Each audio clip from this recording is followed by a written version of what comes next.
আচ্ছা চয়ন, আমাদের নাক দিয়ে শ্লেষ্মা ও সর্দি বের হয়, এটা কেন বের হয় আর কিভাবে তৈরি হয় নাকের ভেতরে এটা? নাক আর শ্বাসনালীর ভেতরের দেওয়াল থেকে সবসময় অল্প পরিমাণে শ্লেষ্মা বের হয়, যা ওই দেওয়ালকে ভেজা ভেজা রাখে। এই ভেজা দেওয়াল ধুলোবালি ও জীবাণুদের সহজে ফুসফুসে ঢুকতে দেয় না বা যেতে দেয় না। বা যেতে দেয় না। হ্যাঁ। কিন্তু যখন বেশি মাত্রায় ধুলোবালি ও জীবাণু ঢুকে, তখন বেশি মাত্রায় শ্লেষ্মা আর শ্বেত রক্তকণিকা পাতলা বা গাঢ় তরল রূপে বেরিয়ে আসে। আর এটাই কি? এটাই সর্দি। এটাই হচ্ছে সর্দি। সর্দি। Very good. আচ্ছা নন্দিনী, আমাদের চোখ দিয়ে আর কি অনেক সময় সাদা পিচুটি বের হয়, এটা কি করে চোখের মধ্যে তৈরি হয় আর কি করে বের হয়?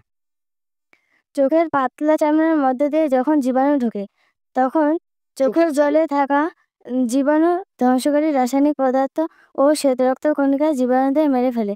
মরা জীবাণু মৃত শ্বেতরক্ত কণিকায় চোখের কোণে পিণ্ডাকারে জমে সাদা রঙের পিছুটি তৈরি করে। আচ্ছা, তাহলে এই মোরা জীবাণু আর মৃত শ্বেত রক্তকণিকা চোখের কোণে পিণ্ডকারে জমা হয়, জমা হওয়ার পরে কি হয়, এটা তখন চোখ দিয়ে কি বের হয়ে আসে। আচ্ছা নন্দিতা, আমাদের শরীরে যখন কোনো অংশ যখন কেটে যায়, তখন সেই অংশ থেকে মাঝে মাঝে সাদা একটা পুঁজ বের হয়, এটা কেন বের হয় আর কি করে তৈরি হয় সেই কাটা অংশে? শরীরের কোনো জায়গায় ফোড়া হলে বা কেটে গেলে ওই জায়গার মধ্য দিয়ে বাইরে থেকে জীবাণু সরিয়ে ঢুকে রক্তের মধ্যে যে শ্বেতরক্ত কণিকা আছে তারা ওই জীবাণুদের মেরে ফেলে। আর ওই মরা জীবাণুগুলো মৃত শ্বেতরক্ত কণিকা এবং গাঢ় রক্তরস মিলে সাদা অস্ত্র গাঢ় তরল রূপে ওই ফোড়া বা কাটা জায়গা থেকে বেরিয়ে আসে। এটাই পুঁজ। গুড।